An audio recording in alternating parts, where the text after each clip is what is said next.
देखिए इन्होंने क्या फजूल नहीं ये गलत बात है अफनान साहब, ये दिस इज रॉन्ग, मैंने दिस इज रॉन्ग। ये अफनान के साथ टॉक शो का मुझे पहले पता था तो मैं माजरत कर लेता। तो ये सारी फजूल बातें कर रहे हैं। अफनानुल्लाह साहब, क्या ये बात दुरुस्त है कि आप लोग अर्ली इलेक्शन से इसलिए खौफजदा हैं कि इस वक्त जो इमरान खान का मकबूलियत का ग्राफ है वो बहुत ज़्यादा बुलंद है, अवाम इमरान खान के साथ हैं, इसीलिए आप लोगों को अर्ली इलेक्शन? बिस्मिल्लाहिर्रहमानिर्रहीम, अस्सलाम वालेकुम नाज़रीन इकराम, मैं हूं अब्दुल बासित स्वाति और आप देख रहे हैं मेरा डिजिटल चैनल। नाज़रीन इकराम, पहले आप ये वीडियो देखिए, फिर इस पर डिटेल में बात करते हैं। वोट ऑफ नो कॉन्फिडेंस जमा करा रहे थे तो हमने इमरान खान को कहा कि तुम असेंबलियाँ तोड़ दो, इलेक्शन करा दो। हम वोट ऑफ नो कॉन्फिडेंस जमा ही नहीं कराते। उस वक्त इन्होंने क्या फरमाया था, हम आखिरी बॉल तक लड़ेंगे, आपको याद होगा। और उसके बाद जब हमने वोट ऑफ नो कॉन्फिडेंस जमा करा दिया और इनका इक़्तिदार चला गया तो अब इनकी चीखें जो हैं वो चीखें निकल रही हैं रोज़ाना के हिसाब से कि मुझे वज़ीर आज़म बनने, मतलब इमरान खान का बचपन का यही शौक़ है कि मुझे वज़ीर आज़म बना दो, मैं वज़ीर आज़म बन जाऊँ, वज़ीर आज़म। मतलब ये कुछ तुक की बात है कि एक बंदे के दिमाग पे वज़ारत उज़्मा सवार है और वो कोई और बात ही नहीं करना चाहता। हमने जब अपोजिशन में थे हमने चार्टर ऑफ इकोनॉमी की पेशकश की, हम हुकूमत में आए हमने चार्टर। अभी आप लोग अवाम में जाने से डर क्यों रहे हैं? मेरा बेसिक सवाल ये है कि अभी अवाम के पास जाने से डर क्यों रहे हैं? मैं आज मेरी गुजारिश सुन लें आप पहले। मैं आज फिर चार्टर ऑफ इकोनॉमी और चार्टर ऑफ डेमोक्रेसी के ऊपर दोबारा ऑफर करता हूँ, लेकिन मुझे मालूम है कि ये लोग इंटरेस्टेड नहीं है। हमें भाषण देते हैं कि ये यूँ करना चाहिए। ये डिफॉल्ट वाली कहानी किसने शुरू की थी?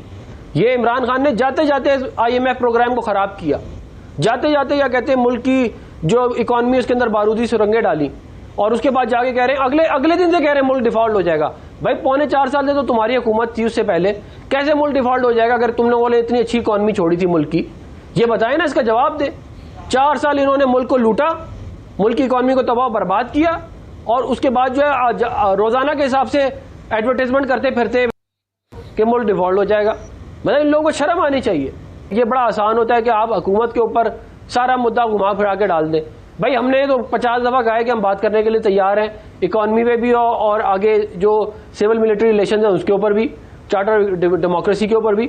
अफनानुल्लाह की गुफ्तगू के ऊपर कि एक मुल्क का वज़ीर आज़म रहा है 4 साल के लिए। 4 साल में एक दौरा खान साहब ने अपने बच्चों को मिलने के लिए पाकिस्तान से लंदन तक नहीं चले गए क्योंकि वो सरकारी खर्चे पे नहीं जाना चाहते थे। Seriously this is a height of disgrace. और ये शख्स कौन कह रहा है जिस पार्टी से ताल्लुक है कि हम मुझे बात करने मुझे बात अभी जरा बात करने दें। अफनानुल्लाह साहब, उन्होंने आपकी बात बड़े इत्मीनान से सुनी, उनकी भी जरा सुन लें। ये लोग कौन कह रहे हैं जिनकी अपनी पॉलिटिकल पार्टी की जो लीडरशिप है वो छुट्टियां मनाने लंदन जाते हैं, वो बीमार हो जाए तो लंदन जाते हैं, वो तालीम हासिल करने जाए तो लंदन जाते हैं, वो जायदादें खरीदते हैं तो लंदन जाते हैं, वो शादियां करते हैं तो लंदन जाते हैं। और तो और मतलब इस मुल्क में इस वक्त बहरान हो, हमारा वजीर आजम सिटिंग प्राइम मिनिस्टर से जो बैठा है वो एक हफ्ते की लंदन जाके बैठ जाता है। उस पॉलिटिकल पार्टी का जब ये कहेगा 3 दिन के लिए उसके बेटे अपने बाप की इयादत करने के लिए पाकिस्तान में आए और सिक्योरिटी की कोई एक गाड़ी उसके साथ इसको फोटो में नजर आ गई, यकीन जानिए अल्फाज नहीं है मेरे पास। मैं आई फील सो वजीर आजम का प्रोटोकॉल था, वजीर आजम का प्रोटोकॉल था। डिस्कस कर रहा हूं अफनान माजरत के साथ। प्लीज देखो जिस चीज अपने आप को देखो कि आपने किया क्या इस मुल्क के लिए। आप जाके बाहर दौरों पे जाके बदतमीजियां करते थे, आपको मुंह नहीं लगाता। अब जरा उनकी बात सुन लेना। एक तो आप अपनी बारी पे बोले अफनान साहब, अपनी बारी पे बोले, जब वो बात कर रहे थे आपको चुप रहना चाहिए और आपकी बात पे वो नहीं बोले। एक बात बताएं, जिस मुआशरे में हम जीते हैं ना, ये वजादार लोगों का मुआशरा, शर्म बेशर्म। अब मैं बात कर लूं अफनान साहब अगर आपकी इजाजत हो तो। जी बात। शर्म बेशर्म किसी से बात करना। अगर ये अब देखे ना, ये अगर इस तरह की बातें करेंगे, मम्मी से बात करें, कोई तरीका है? कहते हैं आपकी तरफ से भी, आपकी तरफ से भी कहानियां बताऊं मैं यही कहूंगी कि जातियात इन्होंने शुरू किया है। मैंने इनको चार्टर ऑफ डेमोक्रेसी और चार्टर ऑफ इकोनॉमी की बात की थी। इन्होंने आगे बच्चे यार अपने बच्चे जाके देखो, अपने बच्चों का नहीं पता कि वो क्या बात करने देना। अफनान साहब उनको बात करने दें, वक्त बिल्कुल थोड़ा रह गया, उनको बात करने दें। बात तो वो कर रहे हैं ना, आप उनको रोके ना। जब मैंने दोनों से कह दिया है होंगे तो फिर मुझे जवाब तो देना पड़ेगा। अल्फाजों का चुनाव जो है ना वो तहजीब और अखलाक के दायरे में रह के बात करें। जी ऑन साहब, मुझे समझ लगती है कि अफनान के साथ टॉक शो का मुझे पहले पता था तो मैं माजरत कर लेता, क्योंकि जिस किस्म की गुफ्तगू ये करते हैं कोई वाज़ेह बंदा इसके साथ गुफ्तगू कर नहीं सकता। वैसे आपस की बात है, बट समहाउ मैं अपना पॉइंट फिर दोबारा क्लियर करने की कोशिश। देखिए इन्होंने क्या फजूल नहीं ये गलत बात है अफनान साहब, ये दिस इज रॉन्ग। मैंने दिस इज रॉन्ग। ये ये देखें, हम अपना प्लेटफॉर्म आप लोगों को इसलिए नहीं देते कि आप एक दूसरे के लिए ऐसे अल्फाजों का इस्तेमाल करें, ऐसे अल्फाज चुनाव करें और जो है ना वो जातियात पर उतरे। ये प्लेटफॉर्म इसलिए कर रहे हैं। प्लीज ना, ये इनके पास और कोई बात करने को है अफनान साहब, प्लीज, इनके पास कोई और बात करने को है नहीं, तो ये सारी फजूल बातें कर रहे हैं। नहीं, आपने इनको रोका है क्या जब उन्होंने फजूल बात? मैंने दोनों को कहा है, शायद आपने फिर मेरी बात नहीं सुनी है। आपने उनको प्लीज मैंने रोका है, मैंने दोनों को कहा है उनको आप प्लीज, लेकिन आप लोग सियासी लोग हैं, पढ़े लिखे लोग हैं, आप लोगों को चाहिए अखलाकियात और तहजीब का दामन ना छोड़ें, अल्फाजों का जो चुनाव है वो सोच समझ कर करें, किसी की जातियात पर ना उतरे, किसी के बच्चों को बीच में ना लेकर आए। तरबियत और मेरा ज़र्फ होता कि मैं इसको जवाब दे सकता, बाकी मेरी तरबियत नहीं है। नाज़रीन इकराम, आपने देखा पाकिस्तान तहरीक इंसाफ के अवन अब्बास चौधरी साहब और सेनेटर अफनानुल्लाह के दरमियान शदीद किस्म की तलकलामी हुई। सेनेटर अफनानुल्लाह इससे पहले बहुत सारी लड़ाइयाँ कर चुके हैं और आज पाकिस्तान तहरीक इंसाफ के रहनुमा के साथ गुत्थम गुत्ता हो गए, सिर्फ इस बात पर कि उनको हकीकत उनके सामने रख दी कि आपके लीडर, उनका जीना मरना, उनकी जायदादें, उनकी रिहाइश, वो अगर बीमार होते हैं तो सब कुछ बरतानिया के अंदर है।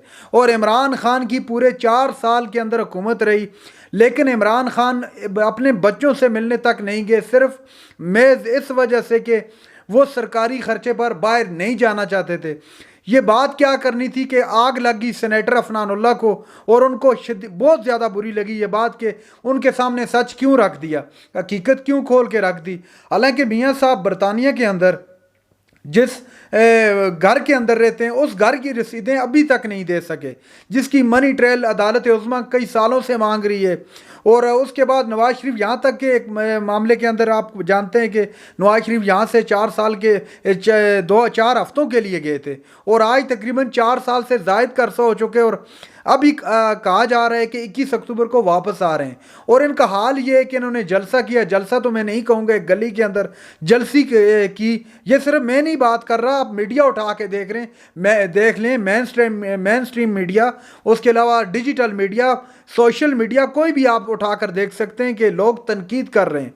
और इस तनकीद के आलम में अगर मियाँ साहब वापस आते हैं तो क्या ये जो दावे कर रहे हैं 5 लाख 10 लाख, उसका 10% भी, 10% तो मैं बहुत बड़ी बात कर रहा हूँ, फिर भी क्या ये उसका 10% भी जमा कर सकते हैं? इतनी आवाम को निकाल सकते हैं कि आवाम इतनी उकताई हुई है महंगाई की वजह से, जो 16 माह के अंदर इस हुकूमत ने आकर जो इतने बड़े दावे कर दी थी कि इमरान खान ने मुल्क का बेड़ा गर्क कर दिया, सत्यानाश कर दिया है, जब हम हुकूमत में आएंगे तो ये सारा कुछ बेहतर कर देंगे, पेट्रोल इतनी कीमत पे आएगा, आटा इस रेट पर मिलेगा, महंगाई मार्च किया, उसके बाद ये हुकूमत में आए तो सारे एक्सपोज हो गए। जब सारे एक्सपोज हो गए तो अब आवाम भी जो है इस चीज़ से अवेयर हो चुकी है कि ये सिर्फ आवाम को लॉलीपॉप दे रहे हैं और आवाम अब नहीं मार रही। आवाम अब डट कर खड़ी हो चुकी है इमरान खान के साथ और वो पीछे हटने का नाम नहीं ले रही, तो ये बात इनको हजम नहीं हो रही है। नाज़रीन इकराम, ये थी आज की हमारी वीडियो। चैनल पर जो नए, चैनल को सब्सक्राइब कर लें। अगली वीडियो तक के लिए अल्लाह हाफ़िज़।